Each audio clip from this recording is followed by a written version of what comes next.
اب حضرت امام علی مقام کہنے لگے شہزادوں میں تمہیں اس لیے نہیں لایا تھا کہ میں تمہیں خاک و خون میں تڑپاؤں، میں تمہارے اوپر تیروں کی بوچھاڑ کرواؤں، نہیں۔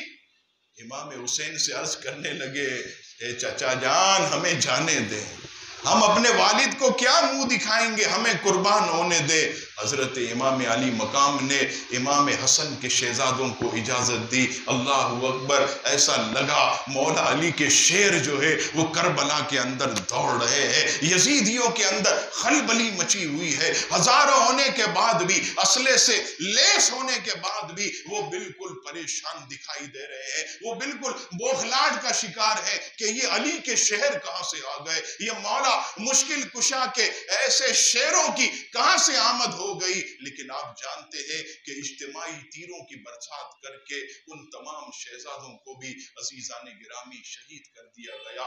امام علی مقام نے اپنے بھائی کے شہزادوں کی لاشیں دیکھی تو آپ کا دل بھر آیا اور آپ روتے رہے۔ اتنے میں خیمے سے آواز آتی ہے اے امام، یہ چھوٹا بچہ 6 مہینے کا علی اصغر، ارے اسے لے جاؤ، اب تو پیاس کی وجہ سے اس کی آواز بھی نہیں نکلتی ہے، روتا ہے تو اس کی آواز بھی نہیں نکلتی، بالکل اس کا گلا سوکھ گیا۔ امام علی مقام حضرت علی اصغر کو خیمے سے لائے اور کہا اے یزیدیوں درندوں، اس بچے پر رحم کھاؤ، اگر تم اس کے منہ میں چند قطرے بھی پانی کے ٹپکا دو گے تو یاد رکھنا یہ اس قابل نہیں کہ تم سے لڑنے لگ جائے، یہ اس قابل نہیں کہ میدان میں اتر کر تم سے جنگ کرے۔ بس امام علی مقام کا یہ کہنا تھا کہ ایک خبیث نے جو ہے اپنے چلو میں ایسے تیر لیا اور نشانہ بنا کر حضرت علی اصغر رضی اللہ تعالیٰ عنہ کے گلے کے اندر پیوست کر دیا۔ بس حضرت علی اصغر 6 ماہ کے ان کے گلے کے اندر جب وہ تیر گیا تو آواز بھی نہ نکلی اور دم توڑ دیا۔ امام علی مقام کی آنکھوں سے آنسو بہہ گئے۔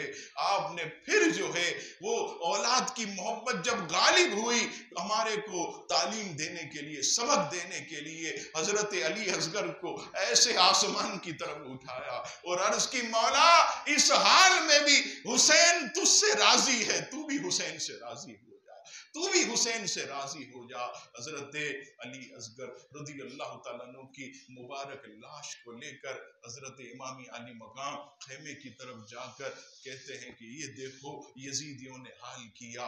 اب عزیزان گرامی یہ عالم تھا کہ ہر طرف جو ہے اللہ اکبر امام علی مقام کے مبارک شہزادے، امام علی مقام کے ساتھی، امام علی مقام کے چاہنے والے پورے کربلا کے میدان میں ان کی مبارک لاشیں جو ہے یہ بکھری ہوئی ہیں۔ وہ کربلا کا میدان جسے جنگل کہا جاتا تھا، وہ کربلا کا میدان جہاں کوئی ٹھہرنے کے لیے تیار نہیں تھا، آج بی بی فاطمہ کے پھولوں نے اسے گلزار بنا دیا۔ اور شاعر کہتا ہے کہ زمین کربلا پر فاطمہ کے پھول بکھرے ہیں، کہیں حضرت علی اصغر، کہیں حضرت علی اکبر، کہیں حضرت قاسم، کہیں حضرت ابو بکر، کہیں حضرت عمر، حضرت بی بی فاطمہ کے مبارک پھول ہر طرف بکھرے۔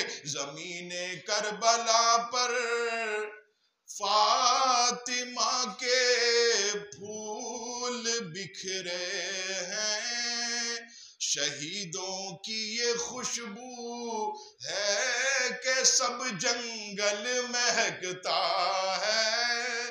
شاعر کہتا آج بی بی فاطمہ کے شہزادوں نے جو ہے کربلا کے جنگل کو پھولوں سے مہکا دیا، ہر طرف جو ہے پھولوں کی مہک آ رہی ہے۔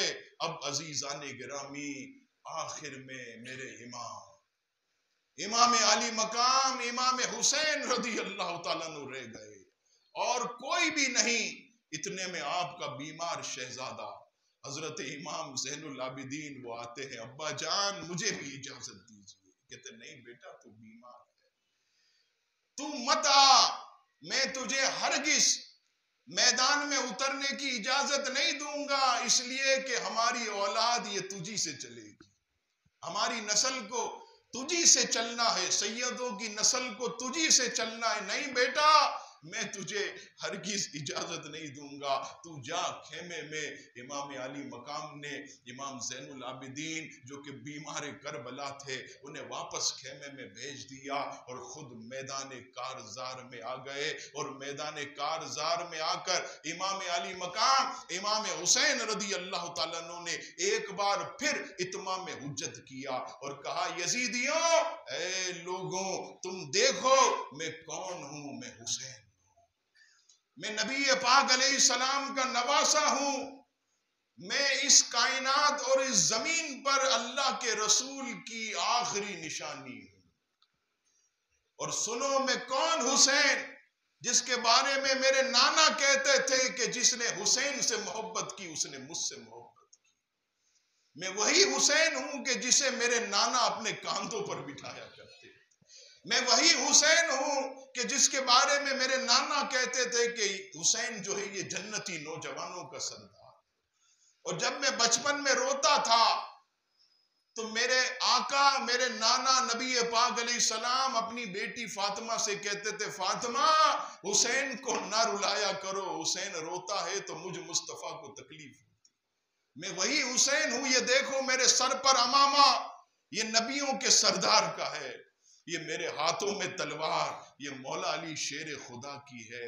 اور آج کون سا دن ہے؟ کہا جمعے کا دن ہے. کہا جمعے کا دن نبی پاک علیہ السلام کا ذکر میرے نانا کا خطیب جو ہے یہ ممبروں پر کر رہے ہیں اور تم ان کے نانا کی ان کے نواسے کے خون کے پیاسے بنے. لیکن وہ ایسے بدبخت تھے، وہ ایسے دنیا کے نشے میں گم تھے کہ امام کی کوئی بات بھی ان پر اثر انداز نہ ہوئی. ان پر جو ہے بدبختی یہ غالب ہو گئی تھی. اب عزیزان گرامی امام حسین رضی اللہ تعالیٰ عنہ امامے کو سجائے، اپنی داڑھی کو سنوار کر مبارک عطر شریف لگا کر ہاتھ میں حضرت علی کی وہ ذوالفقار لے کر میدان میں اترتے ہیں. اور وہ وقت تھا میرے مسلمانوں کہ آج امام حسین کا آخری دیدار ہے. اس کے بعد جو ہے کوئی بھی اس چہرے کو نہیں دیکھ سکے گا.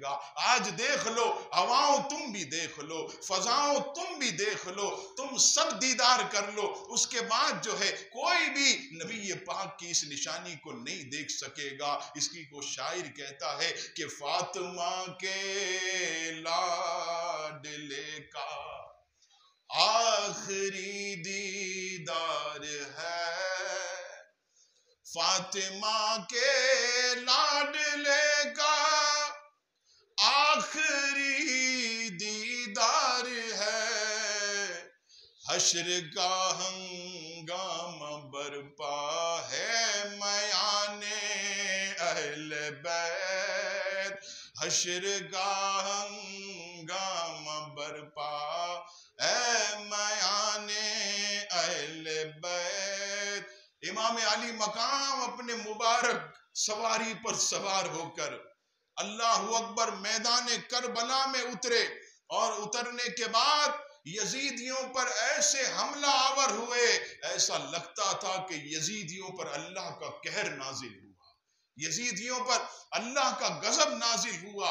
گاجر مولی کی طرح یہ نبی پاک کا شہزادہ، یہ مولا علی کے جگر کا ٹکڑا، بی بی فاطمہ کے دل کا ٹکڑا، یہ جب میدان میں آیا اللہ اکبر یزیدیوں کو ہلا ڈالا. کسی نے آواز لگائی ارے اس طرح انفرادی تم میں سے کوئی اس شیر سے نہیں لڑ سکتا، ارے سب مل کر تیروں کی برسات کر دو.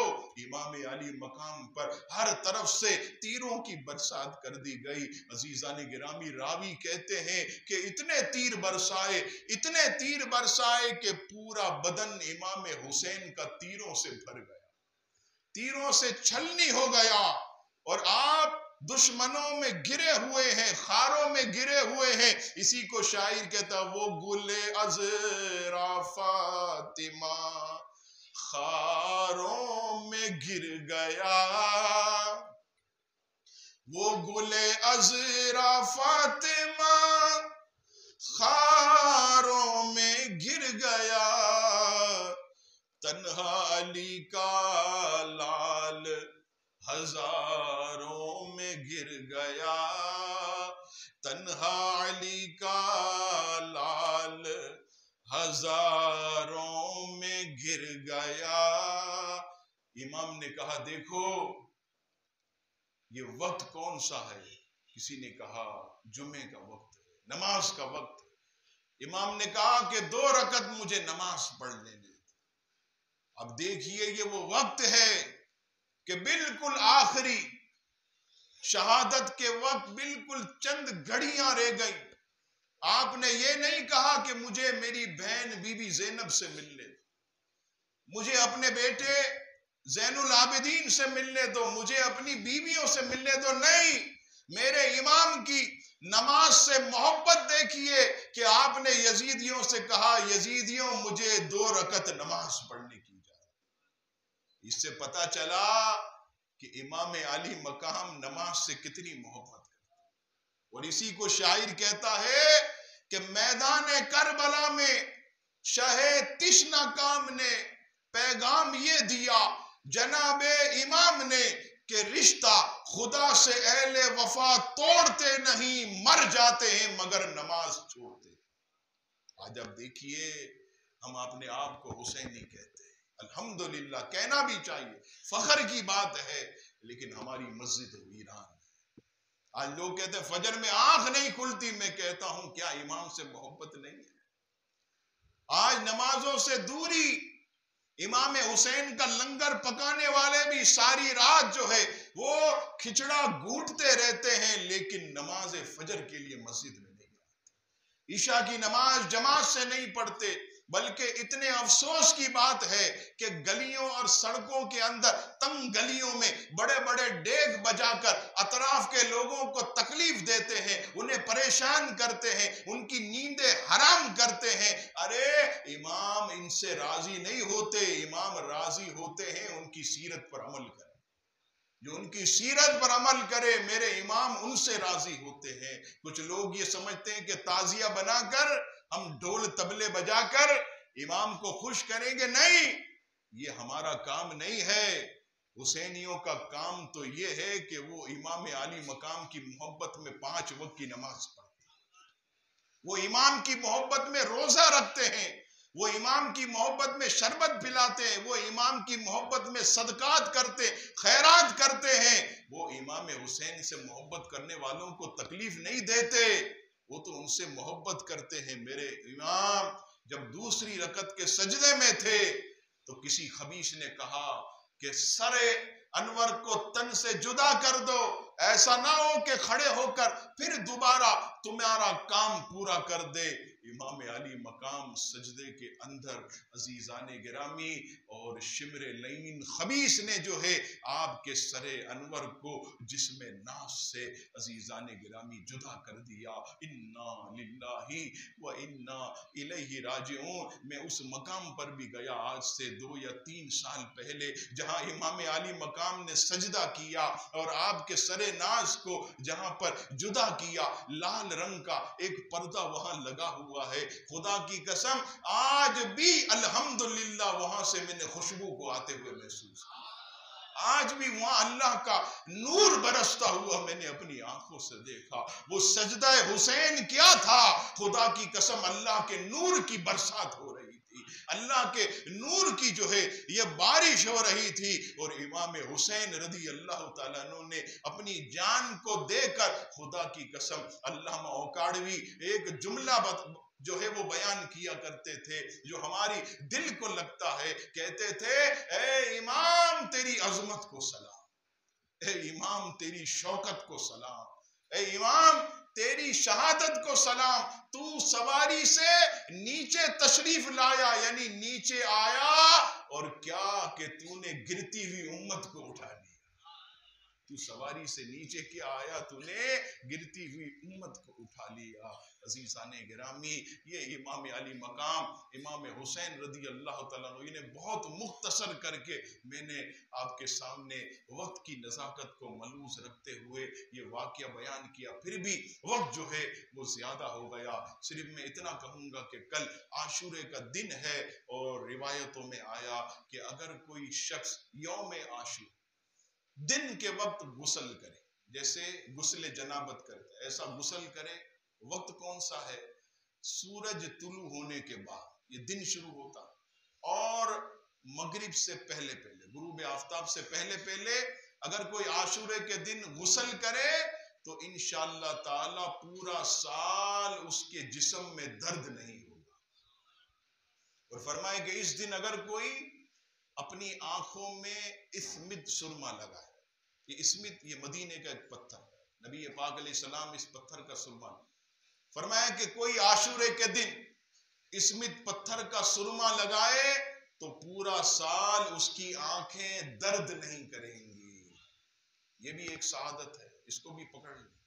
اور مارکیٹ میں جہاں پیسے سے سب چیزیں مل جاتی ہیں، زمزم شریف ہمیں مل جاتا، مدینے کی کھجوریں، وہاں اسمت بھی مل جاتا، تو اسمت لے لیں اور آنکھوں میں لگ. الحمدللہ یہ آپ کو میں یہ دل کی بات عرض کر رہا ہوں کہ پچھلے سال میں نے 10 محرم کو لگایا، اب تک آنکھوں میں تکلیف نہیں ہوئی. حالانکہ نمبر بہت بڑے، لیکن الحمدللہ کوئی تکلیف نہیں. یہ حدیث پاک کی برکت. تیسری چیز فرمایا کہ جو اس دن اپنے دسترخوان کو وسیع کرے، مثال کے طور پر روزانہ اگر سالن روٹی پکاتا ہے تو 10 محرم کو سالن روٹی بھی پکائے اور کچھ چاول بھی بنا لے، کچھ میٹھا بھی بنا لے، 1-2 چیزوں کا اضافہ. فرمایا کہ جو اس دن اپنے اہل خانہ پر دسترخوان کو وسیع کرے گا، اللہ تبارک و تعالی پورا سال اس کے دسترخوان میں برکت عطا فرمائے. ایک دن ہوتا ہے، کوشش کریں کہ اچھی اچھی چیزیں پکا کر اپنے گھر والوں کو کھلائیں، اہل خانہ پر اپنے دسترخوان کو وسیع کریں تو یہ برکتیں بھی جو ہیں وہ نصیب ہوں گی.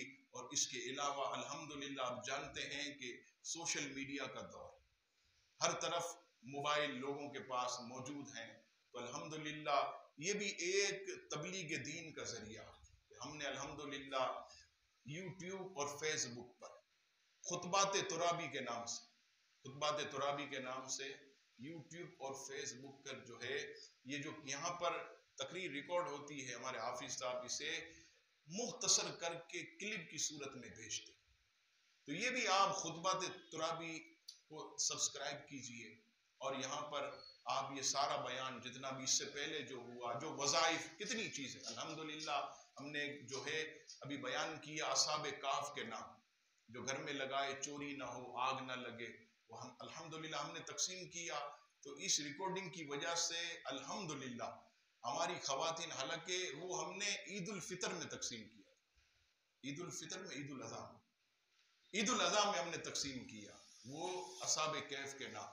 آج 1 مہینہ ہو گیا، آج بھی خواتین جو ہے وہ بچوں کو بھیج کر کہتی ہیں کہ وہ جو آپ نے عید الاضحیٰ میں نام بتائے تھے وہ ہمیں چاہیے، والدہ نے بھیجا ہے فلاں. الحمدللہ یہ لوگ سنتے ہیں، ہماری خواتین الحمدللہ بڑی دلچسپی سے. یہ سب تربیت جو ہے اس وقت ہم سب کو کرنی چاہیے، کیونکہ الحمدللہ اس وقت یہ ایک ذریعہ ہے ہمارے پاس. تو اس ذریعے کا ہم صحیح فائدہ اٹھائیں تو انشاءاللہ ہمیں جو ہے بہت زیادہ تبلیغ دین کے لیے آسانی اور موقع ملے گا. کوشش کریں صرف علماء اہل سنت کی تقریریں سنیں، نوحے لگانے سے بچیں، مرثیے لگانے سے بچیں، شیعہ مولویوں کی تقریریں سننے سے، جو بھی بد مذہب ہے ان سے بچیں. صرف اہل سنت کے علماء کا بیان سنیں، ان کے جو ہے وہ سنت و بھرے بیان سنیں. یہ کام کریں تو انشاءاللہ ایمان جو ہے وہ محفوظ رہے گا. اللہ تبارک و تعالی ہم سب کو امام حسین کی برکت نصیب فرمائے. امام حسین کے صدقے ہم سب پر اللہ تبارک و تعالی خاص کرم فرمائے. آمین. وما علینا الا البلاغ. میں ایک بات آخری عرض کر دوں، وہ اس لیے کہ ہو سکتا ہے کئی لوگ ہم سے ناراض ہوتے ہیں. اب آپ جانتے ہیں کہ یہ مہنگائی کو بہت